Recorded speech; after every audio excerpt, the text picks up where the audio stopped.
Das Gleichgewicht wird zum Verlust, lässt sich hart zu Boden gehen und die Welt blau bis tief. Vamos. ¡Vamos!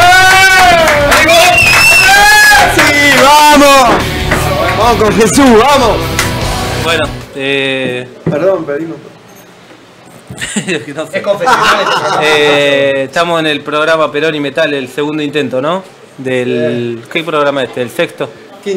Quinto. ¿Estamos bien? Tenemos al compañero Alejandro Biondini en línea. ¿Lo tenemos él, ese?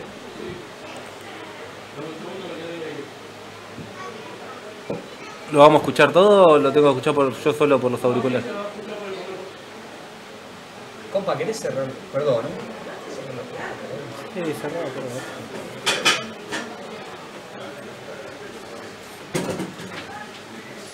Gracias, hermano. Con Jesús. Con Jesús.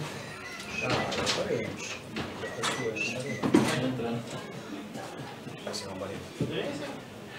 Para que enfríe la puerta, ¿no? ¿Sabés por qué como asistente en el escenario arriba? Este es un bestia animal. Alejandro, buenas noches. ¿Cómo estás? ¿Cómo está? Ay, para que acá paro el sonido. Ahí está. Un aplauso, che. Te vamos a dar una...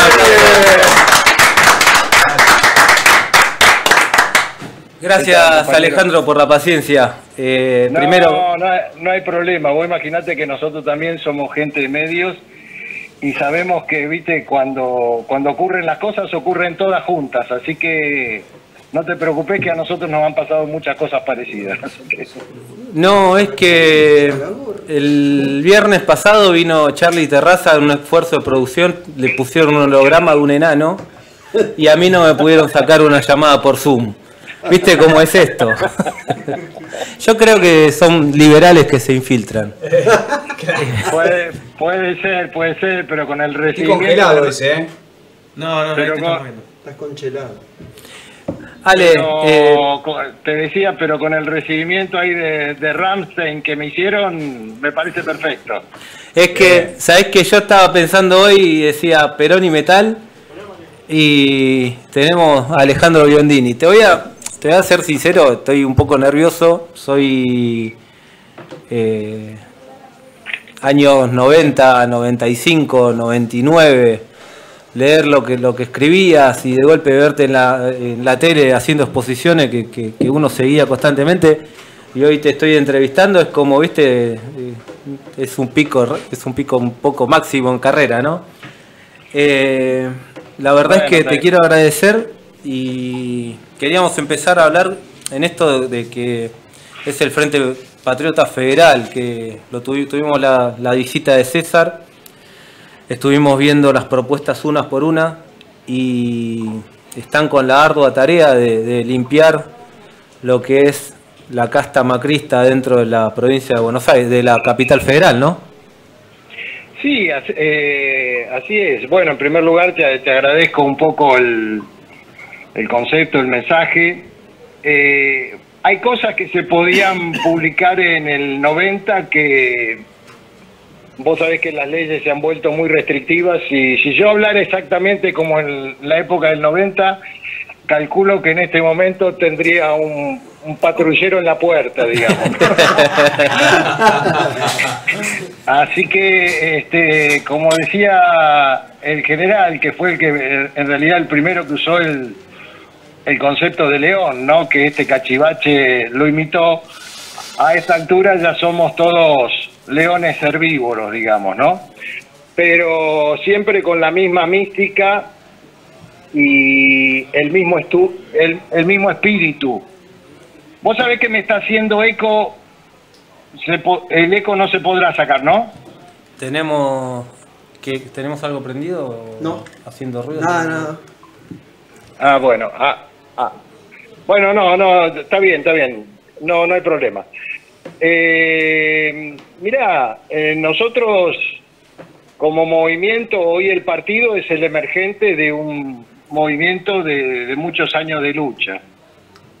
Yo siempre estuve en el peronismo y en realidad me fui del PJ a partir de lo que yo interpreté como la traición de Menem. Pero siempre el espíritu y la doctrina ha sido la misma. Lo que pasa es que, bueno, como vos sabrás, hoy hay determinados poderes que yo creo que ya están masivamente, digamos, en la comprensión de mucha gente, pero en ese momento estaban mucho más estigmatizados que ahora, y tal vez nuestro defecto o nuestra virtud, no sé, es no habernos ganado enemigos chicos. Y eso a mí en lo particular, de manera insólita, me costó 21 años de proscripción electoral. Vos fijate que absurdo, ¿no es así? Así que nosotros siempre creímos en el concepto del movimiento y del partido, que sin duda es importante como basamento de la democracia, pero el partido es un medio, no es un fin en sí mismo. Acá lo que nosotros trabajamos es por el movimiento y por la causa nacional, ¿no? Hoy el partido, el Frente Patriota Federal, gracias a Dios y tal vez increíblemente para nuestros enemigos, porque hay adversarios y enemigos. Bueno, nosotros tenemos adversarios a los cuales respetamos y tenemos enemigos que, bueno, no han tenido, bueno, es lo que hacen los enemigos, por lo menos en estos tiempos, no tener ningún tipo de códigos, ¿no? Pero lo que te quiero decir que hoy seamos un partido nacional ha costado muchos años de lucha. De hecho, a mí me tocó estar 2 veces preso en el penal de Villa Devoto por causas políticas, primero con el gobierno de Alfonsín, después con el gobierno de Menem. A mí me gustaría rescatar, Alejandro, ya que lo nombrás, acá el compañero Vini el otro día lo estaba remarcando. Alejandro, ante todo, ¿cómo le va? Vinicius lo saluda. Si me permite lo tuteo, solo si me permite. Sí, no, y entre los jóvenes nos tenemos que tutear siempre, por supuesto. Tiene razón, tiene razón. Primero le quiero preguntar si usted acaso no vino hoy porque jugaba la selección argentina. No, para nada. No, mira, recién terminé de hacer algunas cuestiones y no, hubiera ido con todo gusto y me comprometo a ir en el futuro, así que no se hagan problema. Y si no andan los micrófonos, el sonido lo hacemos con megáfono igual, no hay problema. Bien. Alejandro, acá le habla Alejandro, un tocayo. ¿Qué tal? Esto quiere decir que bueno, va a venir a la capital, acá, a Los Negros. A la capital de... La capital de los negros. La capital de los negros, los peronistas. Mirá, ¿Cómo le va? Yo durante más de 20 años viví ahí en Matanzas. Claro. Primero estuve en Bomberitos y después nos mudamos más para el lado de La Gaona. Así que yo también soy gente del oeste. Qué grande, muy bien, qué genio. Al respecto, yo quisiera, justamente, bueno, Mariano estaba hablando algo de eso, y vos comentabas, Alejandro, algunos momentos difíciles que te han tocado pasar en la década del 90, con este tema de las proscripciones y demás. A vos te ha tocado estar en Devoto, ¿no? En el año 90 y pico, 96, 97, ¿puede ser? Mira, primero fue la famosa locura de Alfonsín de que todo era una conspiración para derrocarlo. Entonces primero me tocó estar dentro de esas listas negras que armaban, preso en el año 1988. Ahí estuve 120 días. Ajá. Y después por una marcha que íbamos a armar contra el gobierno de Menem en Plaza Congreso. Bueno, se armó todo un lío en el Congreso en ese momento. Ahí me tocó estar otros 80 días. Claro. Lo que te puedo decir es que gracias a Dios, porque realmente la verdad que en mi caso como preso político no tuve problema con nadie, ni con los detenidos, ni con los presos, ni con la parte de penitenciaria, porque vos sabés, los presos a lo mejor creen que vos tenés más poder que el que tenés o que les podés hacer algún favor, y como una vez me dijo un guardia, viste, que era muy malo con todo el mundo, ¿no? Yo estaba en el pabellón político y yo una vez de casualidad le pregunté, escúcheme, le digo, si no se ofende, le digo, ¿por qué usted trata tan mal en general a la gente acá y a mí me trata tan bien? Le digo, si la verdad que no nos conocemos. Y me dice, ¿sabe lo que pasa? Dice que usted es político. Dice, y hoy está detrás de una reja, pero si un día está detrás de un escritorio, no quiero que se acuerde mal de mí. Claro, claro. Entonces, ¿qué te quiero decir? Porque eso hace también un poco al tema de la seguridad, al tema de una política penitenciaria. Mirá, las cosas que yo he visto y se ven en todas las épocas en el nivel penitenciario son lamentables. En mi caso, por ser preso político, estaba en un pabellón especial, no tenía problema con nadie, pero acá nos hemos pasado de sistemas ultra garantistas a sistemas que parecen haber sido escritos por Videla, ¿te das cuenta? Sí. Y las cárceles están muy lejos de cumplir la función que dice la Constitución Nacional de servir un poco a la resocialización de las personas. Es decir, se mezclan en un mismo pabellón personas que vienen con diferentes cuestiones de delito, desde el primerizo hasta, no sé, el pirata del asfalto o el que mató gente. No hay ningún tipo de, en ese sentido, de política respecto de eso. Y a mí me parece que es una cuestión a tener muy presente en el marco de lo que sería una reformulación de toda la política de seguridad nacional y de seguridad pública. Porque bueno, me tocó verlo de cerca, ya te digo, casi protegido por la providencia por haber entrado en la parte política, pero yo te puedo asegurar que cualquier preso común que entra hoy a los penales, en líneas generales, tiene que sobrevivir. Claro. Y la pasa muy mal. Entonces eso tampoco puede ser. Yo creo que tenemos que empezar por... Perón lo decía, ¿no? El pescado se pudre por la cabeza. Acá lo que está podrida en la Argentina desde hace muchos años, en primer lugar, es la cabeza en la función pública. Esto es como una familia. Claro. Si tus padres son estafadores, ladrones, delincuentes, es muy difícil que los hijos salgan monaguillos. Bueno, entonces, cuando se habla de la seguridad o de la inseguridad, yo digo, primero, moralicemos la función pública, apliquemos escoba de hierro sobre la corrupción en la función pública, equiparándola al delito de traición a la patria. Y después apliquemos, viste que se habla de mano dura, yo digo de mano inflexible, si vos querés de mano de hierro contra el delito, pero empezando también por limpiar el Poder Judicial. Claro. Porque el gran ausente también en la Argentina, ¿no? El Poder Judicial.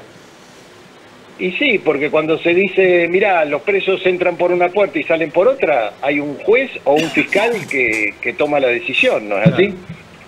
Entonces es un problema integral. El problema finalmente es político. Sí. ¿Entendés? Y también los ejemplos que se bajan influyen mucho en la juventud. Yo, por ejemplo, pienso, más allá de no hacer, porque la verdad no, en este momento no quisiera hacer un juicio de valor sobre a lo mejor jóvenes que creyeron que Milei era un león o era un tipo que venía contra la casta o todo eso, pero vamos a suponer esos jóvenes que confiaron en Milei y el tipo hoy está claramente encuadrado o focalizado como protagonista de una estafa internacional. Bueno, habrá muchos que tomarán distancia y dirán, bueno, la verdad que nuevamente me engañaron. Y otros a lo mejor, si lo toman como un arquetipo, dirán, y bueno, qué sé yo, si el presidente es un estafador, si el presidente puede arruinar económicamente un montón de gente, también podemos hacerlo nosotros. El problema, me parece, Alejandro, es que el pueblo argentino vive de desengaño en desengaño desde hace más de 40 años, ¿verdad? Entonces, eso también genera un rechazo los jóvenes y del pueblo en general a la política como herramienta de transformación, claro, y como el arte supremo de que tiende al bien común, ¿no? Entendemos nosotros los peronistas que el bien común es el fin último de la política. Lo que pasa es que, claro, nuestra clase dirigente no lo entiende de esa forma y entonces estamos en esta situación. ¿Cómo podemos hacer nosotros en esta situación en la que estamos, tan lamentable, para volver primero a creer en la política, a sumar a nuevos compatriotas a que militen y a que se comprometan, porque en definitiva la patria es la casa de todos, no solamente de unos pocos, y que entendiendo eso comiencen a trabajar por el bien común? Mirá, vos lo señalaste bien, la política es la lucha o el trabajo por el bien común. Y hoy lo que existe en la Argentina no es política, sino es politiquería. Y la politiquería es la lucha del poder por el poder mismo. Por eso vos tenés saltimbanquis de un lado y del otro que cambian de camiseta, cambian de ideología como cambian de camiseta. Claro. Entonces, yo pienso, coincidiendo con el análisis que vos hacés, que amén de la crisis social, de la crisis económica, de todas las crisis que estamos viviendo y todas estas 4 décadas, digamos, de una democracia formal pero no sustancial, porque sí, empezó esto en el 83 diciendo con la democracia se come, se cura y se educa, y 4 décadas después estamos peor que antes. Entonces, la democracia en primer lugar no es ir a poner un papel en una urna cada 2 años, sino, como bien decía el general, es realizar la felicidad del pueblo y la grandeza de la patria. Si no, vos tenés una democracia formal, pero no una democracia sustancial. Y lo que nosotros tenemos hoy en la Argentina es una democracia formal, que frente a la cual hay millones de personas que han quedado marginados. Entonces, la crisis más profunda que hoy existe en el país, y sobre la cual yo creo que el pueblo es sabio en el sentido de estar en esa actitud, es una profunda crisis de autoridad y de representación. Si hoy la gente no cree en la política, digamos, es porque los políticos se lo han ganado, ¿entendés? Sí. Porque así como hoy podemos decir que Milei ha hecho una estafa, pongámosle, o la criptoestafa por el tema del tema Libra y todo eso, también él ha estafado, por ejemplo, a la gente diciéndole que iba a ir contra la casta y terminó metiendo a la casta. Pero no es un tema que arranca ahora, es un tema que lamentablemente, con luces y con sombras, tal vez con algunas excepciones, la gente viene soportándolo hace 40 años, cuando, bueno, se pasó de un gobierno de facto, de una dictadura, a supuestamente la llegada de la democracia. Claro. Entonces, indudablemente, como dicen en el campo, ¿verdad?, el que se quemó con leche ve una vaca y llora. Indudablemente hay que trabajar mucho para que la gente vuelva a recobrar aquello que forma parte de la mística de todo militante, que es la fe. Porque también hemos caído en una militancia rentada, en una militancia prebendaria, en una militancia que está atada mucho a ver qué me das y qué hago yo. Y en ese sentido, mirá, yo te digo que por un lado yo creo que la gran síntesis histórica de los desafíos de este siglo XXI para la causa nacional y para nuestro país es enraizado con la línea histórica San Martín, Rosas, Perón, tomando como base el modelo argentino para el proyecto nacional del general Perón y por supuesto con una clara impronta nacionalista. Bueno, hay que plantear una nueva etapa de la causa nacional. Claro. Ahora, si vos me decís, en realidad, ¿cuál es la mejor propaganda para que la gente nos crea o crea en algo distinto? Bueno, es que el resto de la clase política te ataque. ¿Te das cuenta? Sí. O que los grandes medios te ataquen, porque hoy por hoy está en el hartazgo de la gente que cuando la gente dice, che, mirá, le están pegando en TN o le están pegando en La Nación Más, por ejemplo, y bueno, entonces la gente hoy, antes se dejaba influenciar por eso, y hoy a lo mejor te dice, ah, bueno, si lo atacan es porque debe ser bueno. Claro. Eso en parte es el relato de la política, que es muy diferente. El relato de los medios, yo creo que pasamos de ser un pueblo que se convence por acciones a un pueblo que se convence por redes o por medios. Y las redes hoy están jugando un papel primordial, donde si los medios de comunicación creaban una posverdad, creo que las redes crean una posverdad 2.0, donde ya bastante daño nos hicieron los medios nacionales diciendo que Alfonsín era el padre de la democracia. Los medios tradicionales, hoy tenemos a las redes sociales diciendo que Milei es el mejor presidente de la historia, en una disociación con la realidad grandísima, ¿no? Uno entra a redes sociales internacionales como Twitter y si lee lo que el ejército de troll postea constantemente, y uno se termina convenciendo de que estamos en el primer mundo y que somos un país europeo y que la inflación baja, los sueldos suben, los sueldos le ganan la inflación y cada vez hay más trabajo. El problema está el índice de la realidad, ¿no? Que es el que golpea más fuerte. Sí. Estas movilizaciones que pasaron estas últimas semanas, la de los miércoles de los jubilados, la primera tenía un olor a 2001 y la segunda tenía un olor a status quo que daba asco, ¿no? Un asco. Y yo creo total. que Asco total. nos está pasando eso de que nos vamos separando como pueblo. Esperamos siempre que el sacrificio lo haga el otro. Ahora estamos pidiéndole al movimiento obrero que haga el sacrificio de salir a destituir un gobierno, cuando sabemos que el movimiento obrero son parte del sistema. Y buscamos a lo mejor que venga un dirigente a conducirnos a la victoria nacional, o que venga un dirigente a generar valores que tenemos que generar nosotros desde nuestra familia. Entonces ahí es donde nosotros tenemos que pensar y tenemos que hacer la autocrítica. Nosotros no podemos estar esperando que la democracia haga todo por nosotros, ¿no? La democracia se construye del seno interior de cada una de nuestras familias, educando lo que se llama educar al soberano. Si yo a mi hijo le digo que está bien robar y me sale chorro, yo no le puedo echar la culpa a la escuela. Así es. Yo lo que el otro día hablaba con César era la reforma de educación que proponen en el gobierno de la ciudad.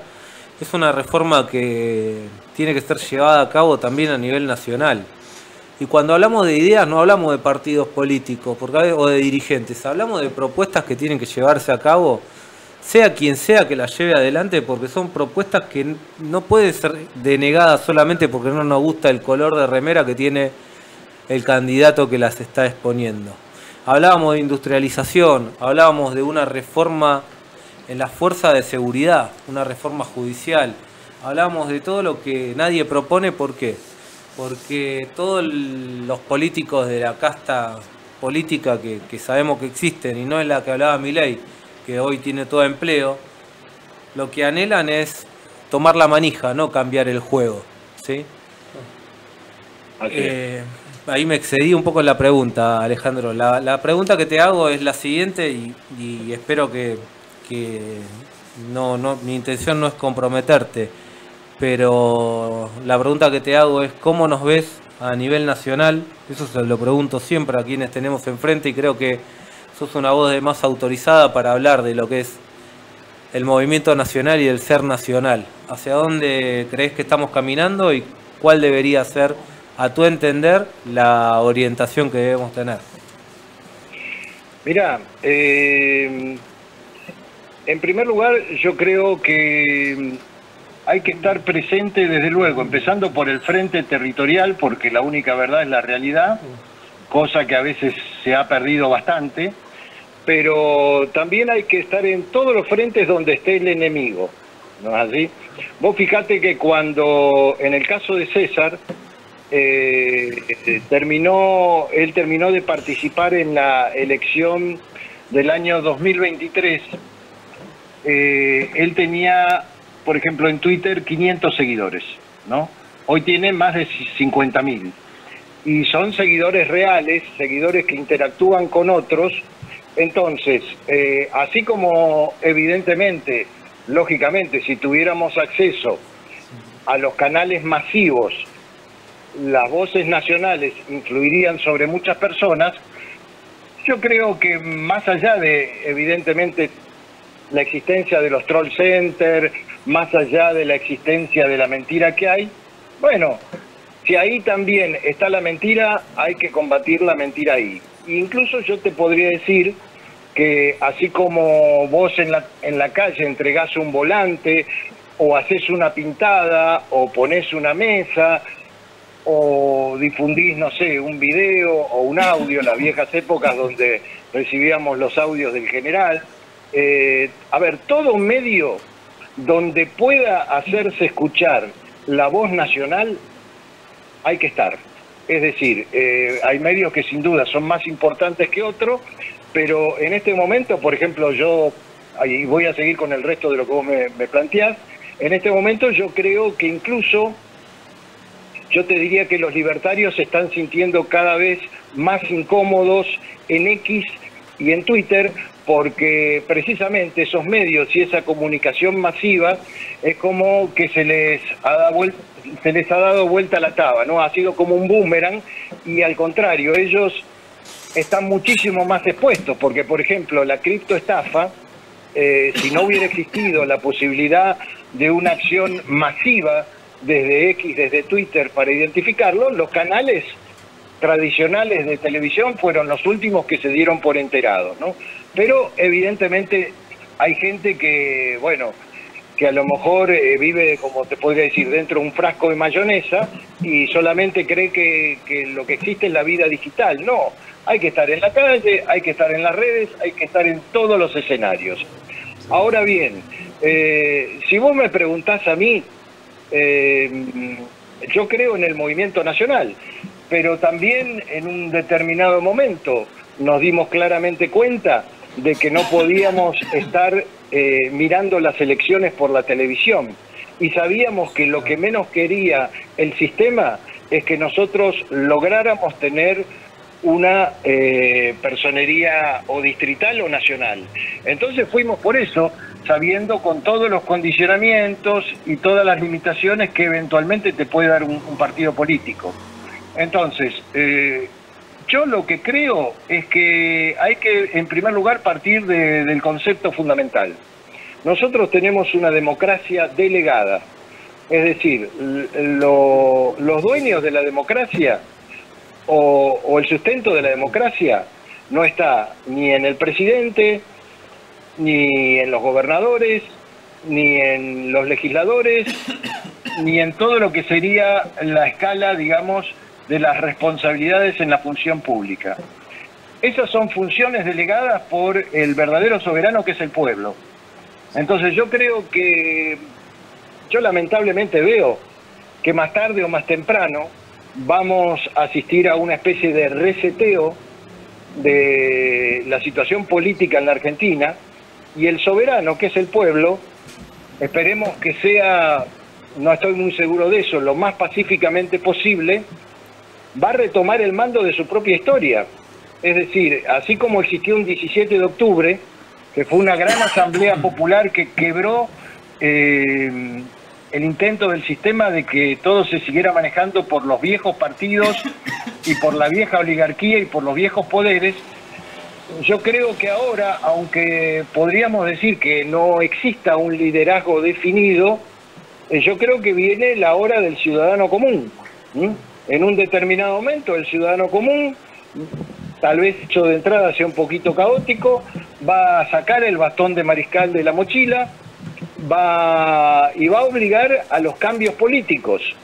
En ese sentido, yo creo que después de eso, evidentemente va a venir un reordenamiento, así como vienen las elecciones, y yo lo que creo que ahí es donde el patriotismo, en sus diferentes expresiones, y tratando de converger por aquello de que la unión hace la fuerza, tiene que estar presente, porque lo que viene en el país es una revolución, pero no en el sentido del golpe de Estado, lo que tiene que venir en el país es un cambio de estructuras, porque lo que te quiere hacer el sistema, con el viejo gatopardismo, es venderte las recetas de siempre, a lo mejor un poquito más edulcoradas, para que todo cambie, pero para que nada cambie, ¿entendés? Entonces vos con un partido político, para poner un caso, yo te pongo la situación de la capital federal, para poner el ejemplo más inmediato. Después, si querés, podemos hablar de la provincia de Buenos Aires. Pero, por ejemplo, nosotros como partido político en la capital federal, el sistema tiene la obligación de cedernos los espacios públicos en carteleras, en paradas de colectivos, en entradas de subte, etcétera, etcétera, que en el caso de no ser partido político, si las quisiéramos contratar, sería una fortuna.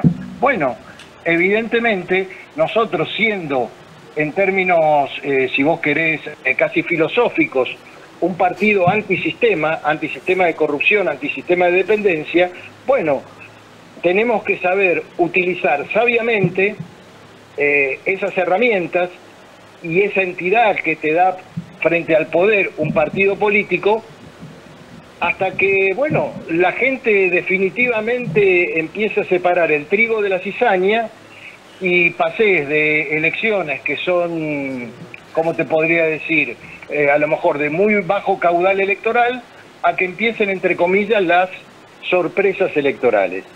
Yo creo que es lo que viene en los próximos años, ¿verdad? Nosotros creemos, nosotros creemos en el poder de la soberanía popular, ¿correcto? ¿Qué es lo que a veces, te soy sincero, es lo que a veces no me he enfrentado, pero he discutido con otros sectores nacionalistas que, como vos decís, están esperando el hombre salvador, la misión salvadora, otros la espada salvadora, y yo creo, Alejandro, yo creo que tenemos que tener la esperanza de que nos beneficie el error de la homogeneidad política argentina, que es votar antagonismos, ¿no? Si vos te fijás, estos últimos años siempre se estuvo votando. Si Cristina era la derecha, votamos si Cristina era la izquierda, votábamos lo más derecha posible para escapar de Cristina, y si Macri se volvía a la derecha rancia y el inservible, volvíamos a votar a Cristina o al que pone Cristina porque es lo más izquierda posible. Creo que hay que explicarle al pueblo que lo que hoy tenemos es un pueblo anglosionista y pro-británico, y lo que hay que votar es nacionalismo. Y el nacionalismo es el movimiento nacional. Y ahí es donde voy a hacer un paréntesis para todos los lumpenes que piensan que el nacionalismo tiene dueño, o que 5 troscos sentados en una mesa con una remera diciendo Viva Perón son el nacionalismo y los demás no cubren su linaje. Quiero explicar que el nacionalismo es un movimiento que se tiene que unir y hacerse fuerte en las pequeñas desacuerdos que tengamos, ¿no? Porque ahí es donde entra el debate y ahí es donde entra fortalecernos como movimiento, fortalecernos como grupo. Yo creo que en otro momento y en un gobierno peronista puro, quizás con César no podamos coincidir en muchas cosas y no nos podamos sentar a tomar un café. ¿Por qué? Porque no tendríamos nada en común, no por un tema de odios o por un tema de... Pero hoy la patria exige que el movimiento se una. Hoy la patria exige que dejemos de pensar en personalismo. La patria exige que si el compañero tiene una herramienta electoral y tiene la posibilidad de jugar en la legislatura porteña, y yo desde Matanza tengo que poner mi granito de arena, ¿para qué? Para que ahí no esté Ramiro Marra, para que ahí no esté el radical de Santoro, para que ahí no esté cualquiera que se quiera poner una remera peronista y decir que es peronista con un pasado turbio, ¿no? Radical. Y cuando hablamos de radical hablo de una estructura que ya no existe, ¿no? Yo creo que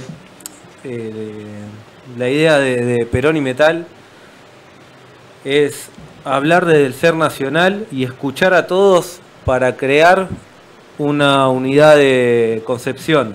no para crear una estructura de hoy viene tal y lo escuchamos y mañana viene tal y le damos la razón a todos porque somos obsecuentes en cada uno de los discursos que traen. Nosotros nos vamos a sentar y vamos a escuchar al candidato nacionalista más chico y al candidato nacionalista más convocante, y en todos vamos a encontrar un punto a favor y vamos a darle el micrófono para que ese punto a favor sea difundido. Ojalá la dirigencia entienda de las bases o entienda que de abajo que lo que el pueblo está pidiendo es una unidad, no está pidiendo más personalismo.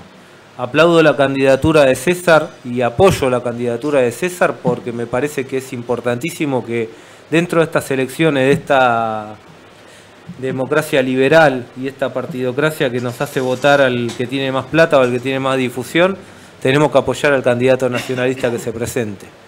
Si hago mal, hago bien, el tiempo lo va a decir. Creo que mis compañeros de la mesa piensan lo mismo. Te agradecemos el tiempo, te agradecemos la paciencia. Hoy fue una transmisión un poco problemática. Solemos tener otro humor, estoy tratando de tener el mejor humor posible. Y César, perdón. Alejandro, el micrófono del Nacional, el micrófono de Perón y Metal va a estar siempre a disposición para lo que quieran difundir. El Nacional de Matanza es su casa. Bueno, mirá, muchísimas gracias, Mariano. Mirá, lo que vos decís coincidimos plenamente. Esta elección de Cava es interesante en el sentido de que lamentablemente, ¿no? Porque seguimos siendo un país unitario, como se suele decir, Dios está en todos lados, pero atiende en Buenos Aires.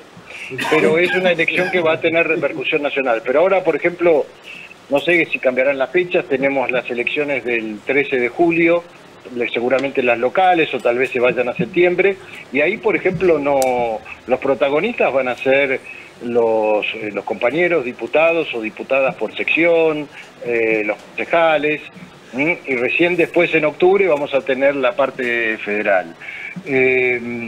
Evidentemente, mirá, nosotros en el caso de, yo te puedo decir, lo que pasa es que a veces es antipático dar nombres y toda esa cuestión. Pero yo creo que sí, ha pasado muchas veces que hay demasiados caciques y pocos indios, ¿no? Pero la política nuestra siempre ha sido una política de tratar de ser de puertas abiertas. Bueno, en el caso de Cava, digamos, es bastante particular porque vos fijate que en esta estructura prácticamente, digamos, como partido nacionalista, el Frente Patriota es el único que se presenta en su condición de partido nacionalista, ¿viste? Ahora, en el caso de la provincia de Buenos Aires, también nos vamos a presentar en Córdoba, en Catamarca, en Tierra del Fuego, en Santiago del Estero, etcétera, etcétera. Lo digo ahora y lo digo para muchas compañeras y compañeros que nos puedan estar escuchando. Todo lo que podamos contribuir hacia la unidad o hacia abrir espacios sea para agrupaciones, para movimientos o para otros partidos, bueno, acá el gran objetivo, en primer lugar, es derrotar a este gobierno, lo cual significa con posterioridad derrotar a todo un sistema ya de decepción que venimos teniendo en el país. Pero no somos ni sectarios ni excluyentes. Como yo ya te dije, digamos, nosotros hoy le llamamos nacionalismo, pero para mí peronismo, nacionalismo son dos tiempos de una misma idea, digamos, ¿no?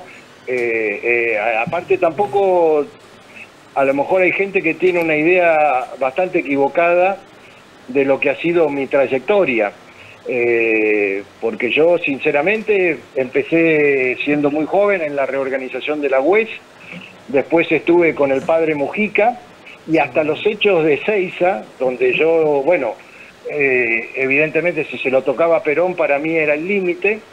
Yo estuve militando en la tendencia revolucionaria, después pasé a la ortodoxia peronista con los sindicatos, lo acompañé a don Pepe Rosa, en el 80 y 81 en pleno gobierno militar, fui secretario general de la JP en Cava, integrante de las Juventudes Políticas, así que yo creo que hay gente que a lo mejor puede tener una historia cambiada respecto de lo que es mi trayectoria o mi lucha política. Y yo me fui en el año 90 del PJ, al cual ya pertenecía desde los 15 años, porque bueno, Menem, era amigo de Zulema Yoma, y Menem nos había prometido la revolución productiva y una cantidad de cuestiones, y terminó con Bungebor abrazándose con el almirante Rojas y haciendo una política pro-inglesa. Entonces, frente a esa situación, yo como peronista y como nacionalista me vi obligado. Fue una decisión personal que también me granjeó muchos enemigos, empezando por el propio Menem, pero bueno, esa ha sido nuestra forma histórica de ser. Así que en ese sentido yo en primer lugar les estoy muy agradecido a ustedes y los felicito por el ciclo. Les mando un abrazo a todos los compañeros que están en el estudio y también a todos los que integran la producción. Te voy a hacer, antes de que te despidas, Alejandro, tenemos 2 preguntas. Primera, banda de metal favorita. Almafuerte, por supuesto. Y segunda, acá Javier pidió permiso para hacer una pregunta, no sé por qué, porque parte del programa. Acá Javi te va a hacer una pregunta, Alejandro. ¿Cómo anda, bueno, Alejandro? Buenas noches. ¿Qué tal? Buenas noches, Javier. Queríamos saber acá con los muchachos, porque todos somos grandes fanáticos de Ricardo, a ver si la próxima nos puede contar la historia de esa gran reunión que tuvo usted con él, que fue levantada en todos los medios, nunca se supo qué pasó. A ver si usted nos podría contar un poco. Sí, te lo cuento brevemente. Mirá, nosotros veníamos, muy amigos de Ropo, de la mano derecha un poco de Ricardo, veníamos de reuniones ahí en Coronel Suárez. Etcétera, Perdón, Alejandro, Ropo March, vale la aclaración, un gran escultor que tiene, ¿no?, la Argentina, un hombre que nada más ni nada menos hizo el busto de Isabel Perón, que fue presentado apenas el año pasado en el Senado. Exactamente. Bueno, con Ropo nos había dado una mano porque estábamos organizando ahí el partido en Coronel Suárez, y nosotros ya teníamos previsto una reunión con Ricardo, pero se produjo un hecho que también habla lo pinta Ricardo de cuerpo entero, que nosotros teníamos en ese momento también una sede en Villa Urquiza, y después de que habían terminado las elecciones, nos destrozaron la vidriera, nos atacaron y todo eso. Y yo tenía previsto reunirme con Ricardo unos días después, y me llamó a casa, habló primero con mi hijo, me dijo que estaba en ese momento en Luján, y me dice, venite Alejandro, porque me quiero solidarizar, quiero hablar, y estuvimos, y la reunión fue a las 4 de la tarde, ahí frente al hotel que está en el bar, o en esa confitería Berlín, ahí en Luján. Y la reunión duró entre las 4 de la tarde y la 1 de la mañana, porque primero arrancamos tomando café y después Ricardo llamó a un amigo, un chileno que tenía ahí una pizzería, terminamos comiendo pizza. Ahora, yo también te aclaro esto, a veces uno cree que, hay gente que piensa que uno exagera, digamos, ¿no? Pero yo en cierta forma, cuando se sacaron las fotos, yo le digo a Ricardo, mirá, le digo, vos sabés que en la parte política, yo tengo gente que está tiene casi una obsesión con una cantidad de reacciones, ¿no es así? Y le digo, mirá, no sé si será conveniente que las publique. Y él me dijo sí, porque de alguna manera, ¿cómo te podría decir? A veces se cree que a veces uno exagera. Y después pasó lo que tenía que pasar, frente a lo cual yo hablé con Ricardo y le digo, mirá, decir que pasé por ahí, me saqué una foto, le digo, porque si no te van a levantar el show. Después hablamos con él, hablamos con la esposa, le levantaron el show. Pero te digo que lamentablemente no nos hemos granjeado enemigos chicos, pero con Ricardo siempre seguimos en relación. Pero ¿cómo te podría decir? Mirá, yo no he llegado ni a ser consejero escolar, pero lamentablemente me han perseguido como si fuera, no sé, el enemigo público número 1 de determinados poderes, lo cual me parece absurdo y disparatado. Y en ese sentido yo te diría que Ricardo Iorio es un hombre que siempre, dejó un camino que espero que muchos otros sigan, un gran compañero, un gran camarada, un gran amigo, un tipo que ha dicho muchas verdades y al cual poderes que de repente vos ves que se produce una masacre y es como que no pasa nada, y esos mismos poderes a él le impidieron cantar hasta el himno nacional.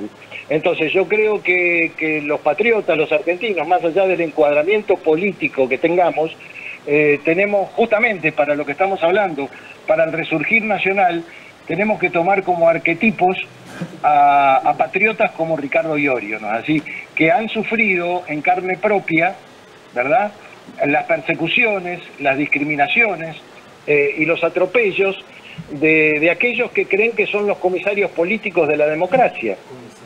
En el caso nuestro, bueno, evidentemente estamos muy lejos de tener esas dimensiones o esas figuras, pero evidentemente mientras esos poderes no sean desarticulados en el país, mientras los nuevos colonialismos, como mencionó hace un rato el compañero, del anglosionismo, digamos, no se le ponga el cascabel al gato, mientras no cortemos la dependencia de la usura internacional, mientras sigamos atados al poder financiero y a los políticos de turno, y mirá, el destino de la Argentina va a ser complicado. Y yo creo que en el futuro de la Argentina la figura de Ricardo Iorio va a crecer cada día más, ¿eh? Yo creo que el camino que él planteó en el campo de la cultura nacional y en el campo de la valentía política es un ejemplo excepcional, ¿verdad? Y en tiempos donde de tanto pigmeísmo moral, cultural y político, yo creo que Ricardo Iorio, yo así lo veo, aparte del afecto personal, del recuerdo, bueno, de todo lo que ha significado, yo creo que es un gigante de la causa nacional. Así que eso es lo que te puedo decir. Después otro día, si querés, hablamos de más anécdotas o más detalles. Alejandro, qué grande. Sintetizando todo lo que expusiste, yo creo que también, sintetizándolo, es una lucha, digamos, de globalista contra patriotas, ¿no? Esta lucha, ¿no? Puede ser, sí. Y era como lo exponía Ricardo, ¿no? Exactamente. Vos fijate que uno de los referentes de este grupo, que en realidad es el que maneja el planeta, el grupo llamado Grupo Bilderberg, donde están como las grandes familias, los grandes poderes y ahora los nuevos CEOs, digamos, de las grandes corporaciones, uno de ellos dijo que el signo, que la lucha del siglo XXI iba a ser entre el nacionalismo versus el globalismo. Porque lo que ellos quieren crear en el siglo XXI es lo que planteaba en su momento Viniebre-Sinki, lo que planteaba Kissinger, el mundo uno, un mundo donde todos seamos algo así como los esclavos de un gran hermano global, ¿verdad? Donde seamos ceros, donde tengamos lo mínimo para sobrevivir, y todos sabemos que una suma de ceros siempre da cero. Sí, entonces yo creo que ahora llegó la defensa de las patrias. Nosotros tenemos que defender nuestra patria. Te agradecemos mucho la paciencia y que hayas podido participar. Te esperamos para cuando puedas venir a Matanza. Acá tenés un lugarcito. Acá hoy te perdiste unos choripanes que estamos por comer. Porque bueno. Antes que nada somos peronistas. Sí. Y mirá la que me perdí. Qué lindo. Te agradecemos. Si querés vernos en YouTube, tenemos acá a la familia Pacheco que hoy nos vinieron a traer su música. A continuación los vas a poder escuchar, Alejandro, a continuación. Los vas a poder escuchar a continuación. Ahora vamos a cortar y le vamos a dar un abrazo y un beso a ese porque no lo hizo, no salió todo mal porque quiso, está muy presionado y la verdad que le vamos a dar un abrazo y un beso porque te quiero. La verdad es que le dijimos, hoy no tiene que salir nada mal y a veces las cosas pasan no de maldad, ¿viste? Fue el mandato paterno ese. Yo creo que fue una conspiración para mí, fue una conspiración. Fue el rayo ese que está dando vueltas. Claro. Así que Es una cooperación por ser matanceros. Exactamente, Somos negros matanceros. los masones, es el espíritu masón que anda dando vuelta acá. Encima hay mensajes diciendo que no sale el programa fuera de Matanza. No sé qué Claro. está pasando. Claro, Están usando inhibidores. Al grito de viva Cristo Rey, carajo, lo vamos a echar al espíritu masón. Gracias Ale por haber participado, te esperamos Gracias. para cuando necesites difundir, acá estamos para dar batalla. Bueno, un gran abrazo compañeros, muy honrado, muy agradecido a todos ustedes. También un gran abrazo a Ezequiel, que sé que sudó la gota gorda hoy, pero bueno, son cosas que pasan y te lo digo porque venimos de un oficio parecido. Así que bueno, todo mi respeto para ustedes y el agradecimiento para todos aquellos que pudieron estar conectados. Y bueno, y éxitos y adelante, que sea lo mejor para la patria, ¿sabes? Muchas gracias. Gracias, Ale. Un abrazo, gracias.